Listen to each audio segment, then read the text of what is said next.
Welcome back. You're listening to The Voice of Russia in London. I'm Polina Boiko, and today we're talking about the issue of sex education in Britain. New statistics have revealed that better sex education in London's schools, as well as the provision of free condoms, has resulted in a record fall in teenage pregnancies in the capital. Health bosses have attributed the massive fall to sex and relationship classes, as well as an increase in the use of condoms and long-term reversible contraception, such as injections and implants. But some parents argue that their children are being unnecessarily sexualized from primary school. What age should sex education begin, and whose responsibility is it anyway? To discuss the issues surrounding sex education in schools, I'm joined by Emma Clarke, the founder of the Truth and Hope charity, and Scanlan, London Regional Officer for Life Charity, and Lisa Handy, who's from the National Children's Bureau, and she's here as a representative of the Sex Education Forum. And on the phone we've got Barbara Hastings-Asatourian from Health Education UK, and she also started a social enterprise called Contraception Education. I'd like to ask all my guests to say in one sentence if you feel sex education in British schools can be altered or improved. Should it be more or less comprehensive? Perhaps it's perfect as it is, or perhaps it should be abolished altogether. Lisa, could I start with you? Sex and relationships education across the country, as we know, is not compulsory. However, some schools are doing a fantastic job of delivering a very comprehensive programme throughout Key Stage 1 through to, as we know, in secondary school Key Stage 4 and in FA Key Stage 5. Although, however, we know that it can be patchy, so it's not consistent throughout all the schools. So in terms of improvement, absolutely, we could see some improvement in some areas, a more comprehensive programme that covers both the sex and the relationships. Emma, you've got a different opinion on the subject. Yeah, I do. We'd like to see sex ed completely withdrawn from primary schools, especially. Secondary schools, you know, children, they get to a certain age and teenage years, yeah, they do need to know something. But we'd like to see it completely withdrawn from primary schools. We feel it puts children in a very in high risk situations of sexual exploitation and abuse. And we've got quite a few cases that highlight this issue. That organisations that are pro sex education seem to completely ignore that issue totally. And what do you think? Well, obviously, I'm more in line with what Emma's saying. I do agree with Lisa that it's very, very patchy. I think the problem is that in some areas it's far too explicit. I think there needs to be far more emphasis on relationships and not on sex. And I certainly think that no school and no government is in a better position to decide what happens to my children.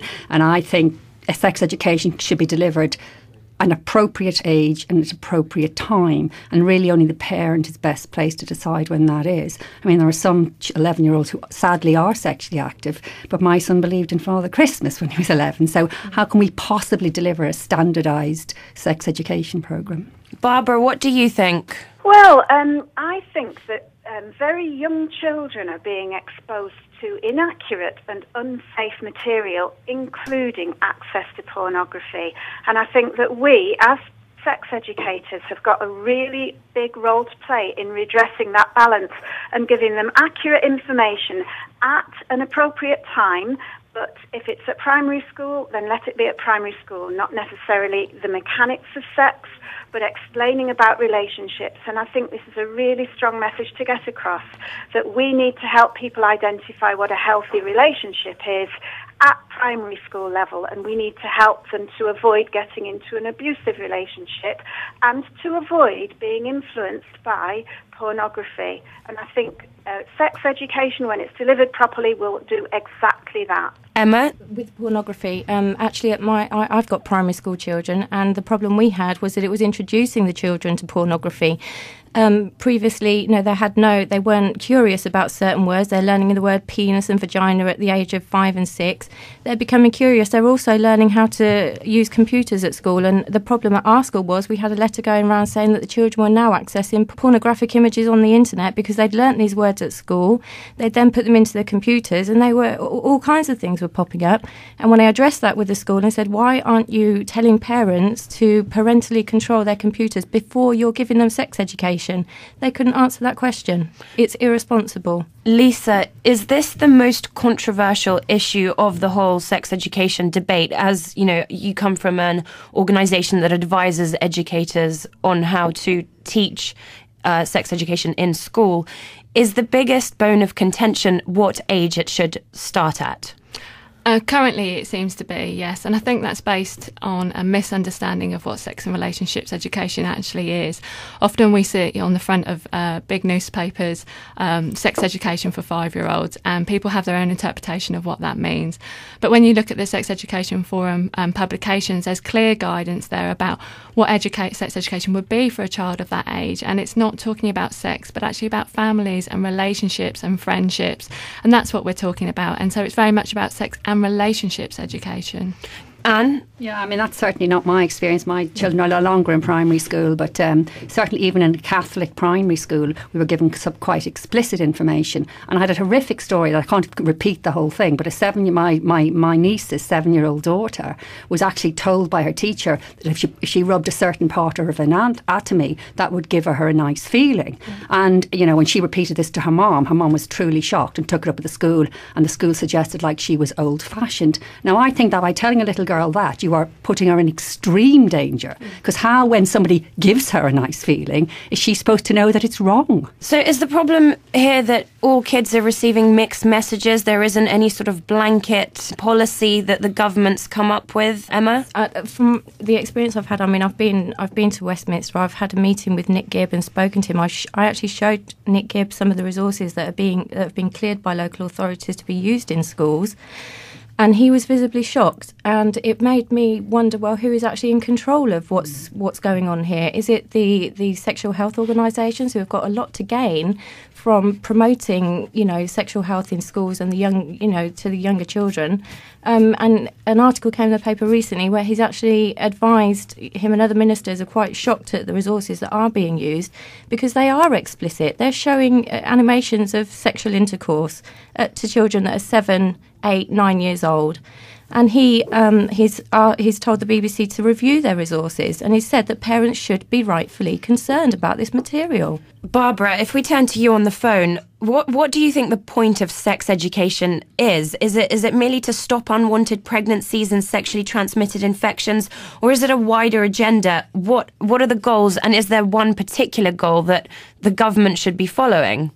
My belief is that it's about helping people to have a healthy relationship. And I think healthy relationships are relationships that are fully informed so that people can make really good choices. I'm teaching young people all the time in classroom situations. And the thing that I hear most of all is that there isn't often fully informed consent. Often people drift into having sex because they don't really understand what's happening. Often they're responding to pressure. Sorry to go on about porn again, but it is simply so widespread because it's so accessible that they're also being influenced by that. And young women especially, I feel, don't have the opportunities that they should have to be saying yes if they want something and no if they don't want something, because they are being pressured by what's going on around them. So I think good sex education will provide the information to help people make proper informed choices instead of drifting into unwanted sex. And clearly it will help avoid unwanted pregnancies and sexually transmitted infections, because the kind of information that people need about whether they want something or not will be there. But they'll also be able to choose healthily a barrier protection instead of thinking that they'll be protected just by using a hormonal contraception. So they'll be able to choose to use hormonal contraception and condoms. So do you think the argument boils down to whether or not sex education in especially secondary school ends up inciting underage sex or not? Is that the crux of the argument here? Yes, I think there's no evidence at all that good sex education makes people have unhealthy relationships. I think good sex education does the opposite of that.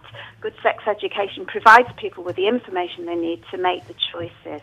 Lisa, is that sort of what you've come across in your experience? Absolutely. It's not about encouraging young people to have sex. It's about giving them information so they can make informed choices. And the evidence shows that young people who receive good SRE tend to use contraception, they tend to start having sex later, and they tend to have less sexual partners as well. Just to remind you, you're listening to the Voice of Russia in London. I'm Polina Boiko, and today we're discussing sex education in the UK. What if we turn and talk about parental responsibility versus sort of state responsibility for a moment? What are the issues that parents face when they're confronted with children's sex education in school? All the parents that we did a survey at one point, and all the parents that completed the survey, when we explained exactly what resources and the Living and Growing DVD, for example, it does say, it explains exactly where a girl's clitoris is, and it says it's nice to touch. This is for primary school children, and it gets worse more explicit in secondary school. But the problem we've had with parents is most parents aren't even aware what is being taught to their children. And the experience I had with my school, they admitted they hadn't consulted any parents for 3 years, but they were very proud of their 100% SRE attendance rate. And I said, well, how would you not have why would any parent complain or question if they have no idea what you're teaching the children? Lisa, how often do you come up with parental disapproval of what's taking place in schools? Actually, very rarely. Both the Sex Education Forum and recently Mumsnet through the with the PSHE Association surveyed parents, and there was a large number of parents that supported good SRE in primary schools. In primary schools? I think tragically a lot of parents aren't being given the option. I mean, it is a parent's right to withdraw their children from sex education classes, certainly in primary school. If parents aren't informed, they can't enforce that right. Yeah. And that was my own experience. I mean, I was very active, obviously, like Emma, in trying to find out what was going on. Yeah. But had I not been, I do think there is a bit of lethargy in the part of parents as well, that, trying to explain to parents that it is not appropriate information. And I think that's what the government sort of saying, that sometimes the government needs to step in because parents fail in their duty. But I think what we should be doing is informing parents to ensure that they are giving age-appropriate information to their children. But shouldn't we be adapting to the realities of our society? And that reality is that very young children are learning about sex through the media. They're learning about it on the playground through their friends. It's being discussed. And surely it's better for them to be told something in school than finding out about it behind the bike shed. Emma? I mean, yeah, I agree with that, but being fully informed, I mean, the problem we have, I think the MP Nadine Dorris has brought this to light, is that children are not being given the option that they can actually say no. All they're being taught is that health is great in a healthy relationship and with consent, and it's all pro healthy sexual relationships, but especially girls, they're not being given the option that actually you can say no, and that's absolutely fine. Also, I did want to ask, with the figures about the reduced pregnancies, are there any figures to say how the abortion rate, whether the abortion rate has actually gone up? Because I don't trust those figures, I'm afraid. Yeah, I mean, actually, abortion figures came out today, so I was doing a thing before I came here, and actually the abortion figures are pretty static. But if you consider that the conception rate has gone down, in real terms, the amount of abortion has gone up. And it's certainly, and one of the most shocking things about the abortion statistics that have just come out is the number of repeat abortions. And even though it's a minority, there are some teenagers who are having up to 7 abortions. Oh, that is truly shocking. So clearly the sex education is not working. Lisa? I think what this points out to the fact is we need comprehensive sex and relationships education, which includes good, accurate abortion education as well. So young people understand about abortions, and they understand about contraception, and they understand how to use it correctly and negotiate how to use it correctly. Barbara, do you think it boils down quite often to an issue of culture, communities, religion? Who are the parents that are opposing sex education, and for what reasons? I think there are groups who would prefer their children not to have any sex education, and I've come across that, where Christian or Muslim organisations have withdrawn their children from sex education. But I think possibly it's because of what one of your previous speakers said, something really inaccurate, and that was that children aren't given the option to say no.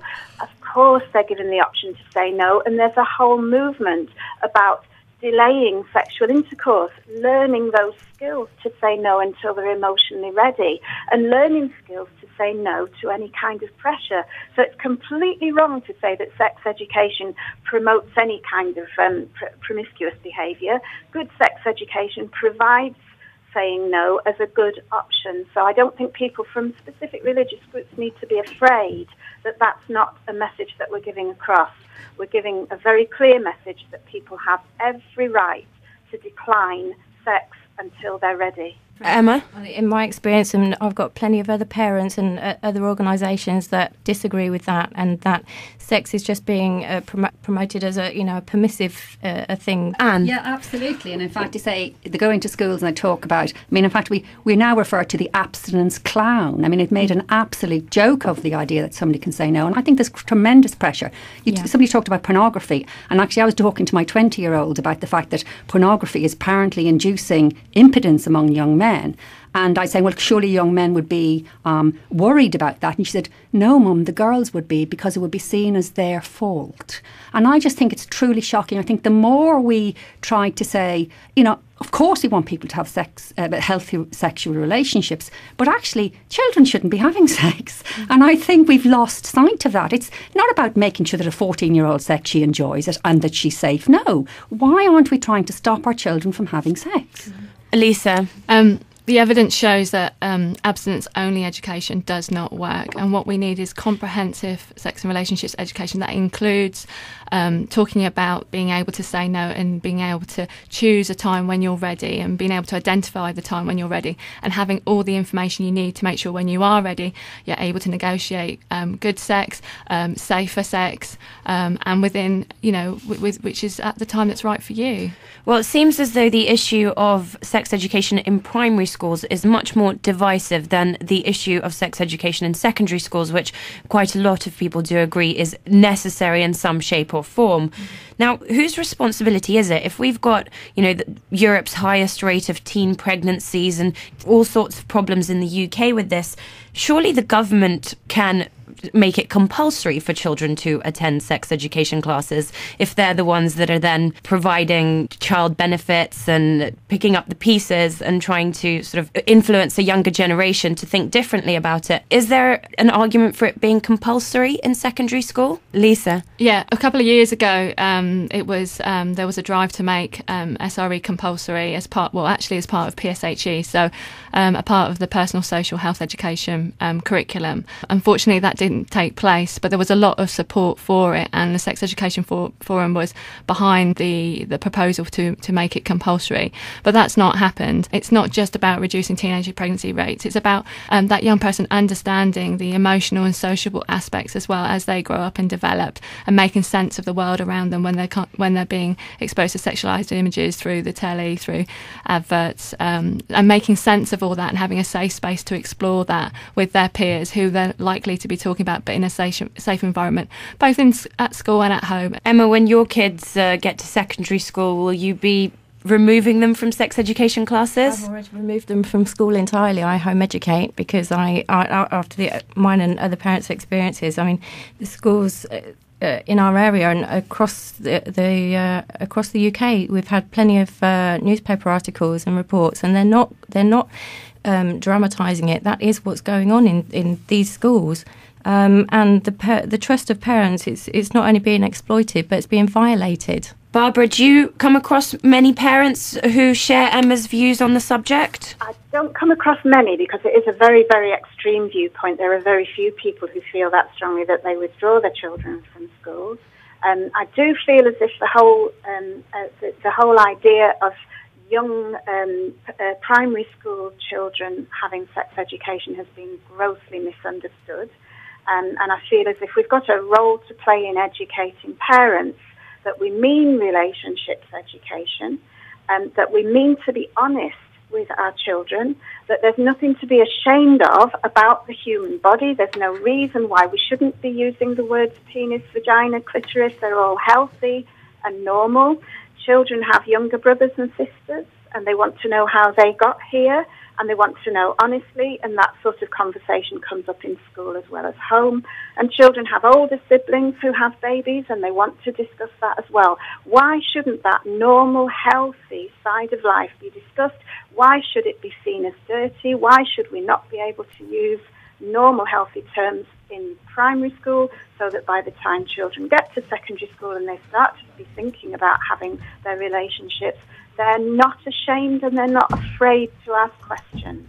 Just to remind you, you're listening to the Voice of Russia in London. I'm Polina Boiko, and today we're discussing sex education in the UK. I'm joined in the studio by Emma Clarke, who's the founder of Truth and Hope charity, and Scanlan, who's the London Region Education Officer of Life Charity. Lisa Handy is from the National Children's Bureau, and she's here as a representative of the Sex Education Forum. And on the phone we have Barbara Hastings-Asatourian from Health Education UK. And how hard is it for parents to talk about the subject of sex with their children? Because most of the parents in Britain at the moment would have still been educated before sex education was really on the educational agenda. Does it hinder a whole generation's ability to talk about sex with their children? I don't believe so. I went my entire life in an all-girl Catholic school taught by nuns, and I was very open and honest with my children. And when they asked me questions, I gave them as much information as they needed. I recognise that there are some people who are embarrassed, but actually I think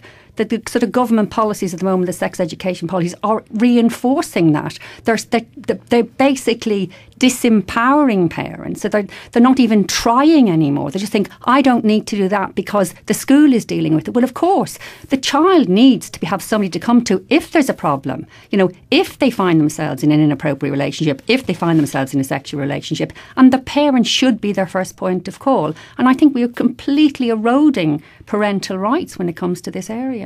Lisa, do you find that a lot of parents are failing to speak to their children about sex? I think parents definitely need more support to talk to their children around sex and relationships education, absolutely. And again, you know, we would encourage schools through their partnership with parents to support those parents and help them. And it's shown to be really successful in schools that do consult the parents on the SRE programme.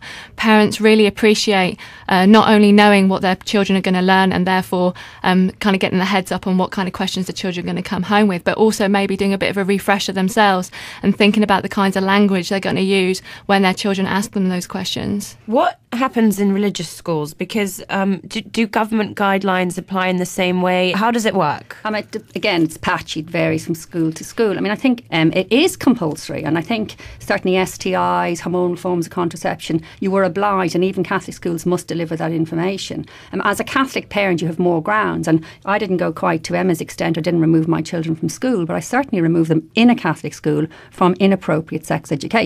When a teacher flicked a condom at my 13-year-old daughter and made her feel sick without telling me, I felt that was inappropriate. She was no more ready for sex than, you know, she really wasn't. Lisa? I think what this example highlights is that the training that's needed to support teachers in delivering good sex and relationships education, and this is certainly an area for improvement.